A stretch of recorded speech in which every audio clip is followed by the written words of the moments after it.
तो इस एपिसोड की स्टार्टिंग में हम चेनसाओ को देखते हैं जिसके सामने सारे 7 डायनेस्टी के मास्टर खड़े हुए होते हैं और वो ब्लड एंड किंग को देखकर हैरान हो रहे होते हैं। और वो जिसके बेटे को चेनसाओ ने पहले मारा था वो उसे देखकर हैरान होता है और वो कहने लगता है कि ब्लड एंड किंग इसको मार क्यों नहीं रहा है, ये इसके साइड में क्यों खड़ा है, लेकिन वो उस पर हमला कर देता है। और अब ये देखने के बाद चेनसाओ ब्लड एंड किंग से कहने लगता है कि मैं तुम्हें बाद में बचा लूंगा, इसलिए अभी तुम्हें मुझे बचाना होगा क्योंकि तुमने शपथ ली थी। और अब ये देखकर वो गुस्से में उसको बचाने के लिए आगे आ जाता है और 7 डायनेस्टी के मास्टर को पीछे कर देता है। और अब ये देखकर 7 डायनेस्टी के मास्टर उससे कहने लगता है कि ये तुम क्या कर रहे हो, तुम्हें हमारे साथ मिलना चाहिए, तुम उसे क्यों रोक रहे हो। और अब ये देखकर ब्लड एंड किंग हिचकिचाता हुआ कहने लगता है कि यहाँ पर कुछ गड़बड़ी हो रही है, तुम्हें इसे नहीं मारना चाहिए। ये देखकर वो कहने लगता है कि इसने हमारे बहुत सारे डिसाइपल को मारा है, इसे मरना ही होगा। और अब ये देखकर चेनसाओ कहने लगता है कि तुम्हें लगता है तुमने अपनी आंखों से देखा है क्या, मैंने तुम्हारे सारे डिसाइपल को नहीं मारा है। और रही तुम्हारी बेटे की, उसका सिर्फ एक हाथ टूटा था जो कि मैंने ही तोड़ा था, लेकिन वो जिंदा यहाँ से निकल गया था। और अब ये देखकर वो बहुत ही ज्यादा हैरान होता है और ब्लड एंड किंग फिर से बहाना बनाता हुआ उनके सामने आ जाता है और वो कहने लगता है कि मैं तो कह ही रहा था कि यहाँ पर कुछ गड़बड़ी हो रही है, हमें यहाँ पर बात करनी चाहिए थी। और अब ये देखकर बाकी मास्टर भी कहने लगते हैं कि यहाँ पर ब्लड एंड किंग ऐसे क्यों बिहेव कर रहा है, उसे तो उस पर हमला करना चाहिए था। और अब वहाँ पर वो सारी एनर्जी बॉल को देखते हैं जिसके अंदर उन्हें वही ट्रेजर फील हो रहा होता है। ये देखकर एक मास्टर उस पर हमला कर देता है, लेकिन बाकी मास्टर को समझ नहीं आ रहा होता है कि ये क्या कर रहा है, लेकिन वो उसके अंदर हमला करता है, लेकिन उससे उस बॉल को कुछ भी फर्क नहीं पड़ता है। ये देखकर सारे मास्टर अपनी एनर्जी मिलाकर उन सारी बॉल पर हमला करने लगते हैं, लेकिन उनसे उन ट्रेजर की शील्ड को कुछ भी नहीं होता है। ये देखकर सब हैरान होते हैं और अब लेकिन उनको वो ट्रेजर साफ साफ दिखाई देने लगता है। ये देखने के बाद सारे हैरान होकर उन्हें ही देखने लग जाते हैं। और अब उस मैजिकल ट्रेजर को देखने के बाद एक मास्टर कहने लगता है कि ये तो बहुत ही ज्यादा पावरफुल मैजिक क्रिस्टल है, अगर इसको मैंने कंज्यूम कर लिया था मैं बहुत ही जल्दी से ब्रेक थ्रू कर पाऊंगा। ये देखकर सारे मास्टर बहुत ही ज्यादा हैरान होने लगते हैं और बाद में वो बाकी ट्रेजर को भी देखता है जो कि सारे बहुत ही ज्यादा ताकतवर होते हैं। और वहाँ पर एक एंशिएंट फर्नेस भी रखा हुआ होता है जिसे देखने के बाद वो सारे मास्टर हैरान होते हैं और अब सबके अंदर लालच आने लग जाता है, जिसे देखने के बाद एक मास्टर कहने लगता है कि अगर ऐसी ही बात है तो सबको कुछ न कुछ तो चाहिए ही होगा और हम यहाँ पर सारे हैं तो हमें कुछ तो समझौता करना ही होगा। और अब वो कहने लगता है कि यहाँ पर 3 ट्रेजर है, हम सब कोई ना कोई एक ट्रेजर को चुनेंगे, अगर 2 लोगों ने एक ही ट्रेजर को चुन लिया तो उनके बीच में फाइट होगी और उस फाइट में जो भी मास्टर जीतेगा उसको वो ट्रेजर मिल जाएगा। और अब ये देखकर सब उसकी बात पर एग्री कर जाते हैं और अब सब अपने ट्रेजर को चुनने लगते हैं, लेकिन एक मास्टर उन सबसे कहने लग जाता है कि अगर यहाँ पर किसी ने गद्दारी की तो और वो हमसे सारे ट्रेजर छीन कर भाग गया तो उसका क्या होगा। और अब ये देखकर वो मास्टर कहने लगता है कि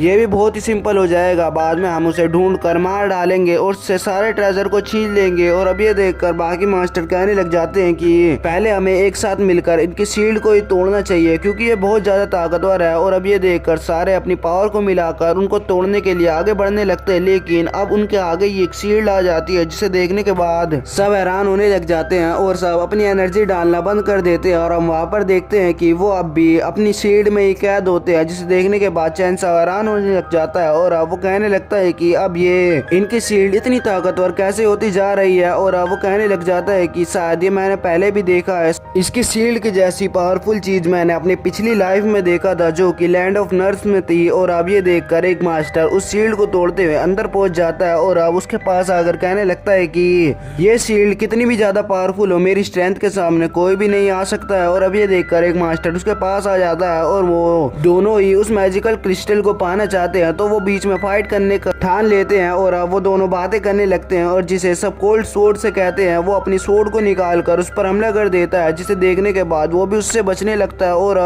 और अब कोल्ड नाइफ उसको हराने के लिए चारों तरफ अपनी एनर्जी को फैलाने लगता है और वहाँ पर बहुत सारे स्पिरिचुअल स्वॉर्ड को उसकी तरफ एम कर उसकी तरफ फेंक देता है, जिसे देखने के बाद वो भी अपनी एनर्जी को और भी बढ़ाने लगता है और अपनी स्पिरिचुअल पावर से अपने वेपन को बनाकर उसके हमले पर हमला कर देता है, जिसकी वजह से वहाँ पर बहुत बड़ा ब्लास्ट हो जाता है, जिसकी वजह से कोल्ड स्वॉर्ड पीछे हो जाता है, जिस देखने के बाद वो हैरान होने लगता है। और अब यहीं पर यह एपिसोड खत्म हो जाता है।